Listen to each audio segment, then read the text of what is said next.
What is a reasonable profit margin for a small business? We're going to go through and we'll talk about it. As entrepreneurs and business owners, we know that if we have a clear plan, anything becomes possible. And if you can have a clear plan, a clear process to create that plan, and a way to create clarity with your partner or spouse, you can drive to amazing heights. All right, so I started my first of 16 companies when I was 19. I have built them, I have bought them, I have sold them. I have helped hundreds and hundreds of people build their businesses.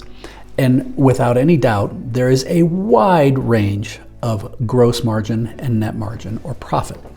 So when we start talking about profit, there's two types of profit. There's a gross profit and a net profit.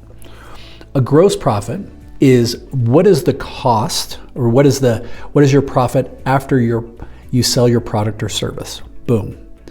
And then net profit is when you take out the additional expenses associated, split down for that share of that transaction. Basically, what is left. The net profit is what is the opportunity, what is the money you can put in your pocket. This is also very similar to what is traditionally called more of a taxable profit. So people want to know, hey, what is a reasonable profit margin for a small business? I have seen it literally from 0 all the way up to 70%. Now, you're like, dude, you're not answering my question. I got it. So traditionally, if you're at 0, and I've seen companies that were doing $100 million or at 0.5%, would scare the bejesus out of me. I would never, ever do that. To me, profit ranges typically are going to be anywhere from 4% to 35%.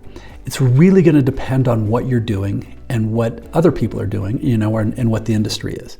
The more of a commodity type of a business, the lower often the profit margin is. So if you're selling gasoline as the example, your profit margins are pretty low on that. Everybody else is going to be very, very competitive, but you sell lots of volume and you have that in the lower.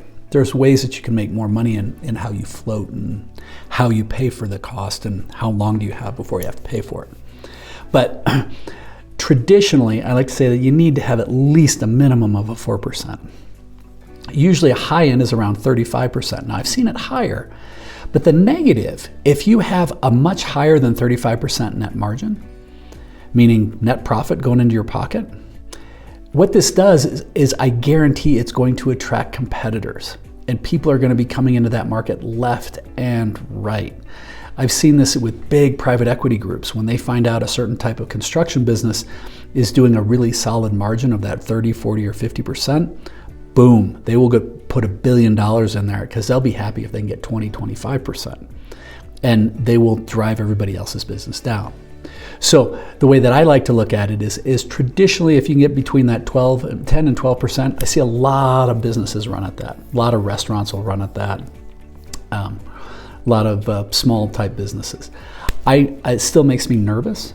So what that means is your gross profit, let's use a restaurant, your gross profit is how much did your food cost to buy and prepare the spoilage and put that on the table. That's the gross cost, or gross profit is the money that's left over after whatever that piece was. Now the remaining, well, how do you pay for rent? How do you pay for electrical? How do you pay for when the cooler or the refrigeration goes down? How do you pay for it when somebody drops a bus tub and breaks a bunch of glasses? How do you pay for it when somebody walks out? Most restaurants are typically operating between 10 and 15% net profit. So that means that every dollar that goes in the till, well, people, oh my God, I know a cup of coffee only costs nothing. Well, actually, when you factor in all those other costs, if you're lucky, 15% is going to the bottom line, going down to net profit. I typically like to look at businesses, and I don't ever want to do anything that doesn't have at least a 20% net profit. That gives you a little bit of extra space and bandwidth in there. I've seen people run businesses where they're flipping houses and they're only making 1 or 2%. It can be good money, but man, if you make a mistake and you end upside down, you can lose just as much, just as fast. So to the answer of what is a reasonable profit margin for a small business, it depends. I hate saying that, but it does. But traditionally, think of anywhere from that 4 to 35%. Depending on your business, it's going to be more like 10 to 12%, ideally. At least that is a minimum. And if you're healthy, more in the 20% range. But we talk about this in my book, Aspiring Solopreneur, and at our courses on ways that you can actually reach out to others in your industry and start asking. And that'd be a question I'd ask. Hey, what do you guys typically see for your numbers? So ideally you found some value with this. If you did, hey, please subscribe. Thank you very much for investing the time. Check out some of the other videos or go to our courses at aspiringsolopreneur.com. Thank you.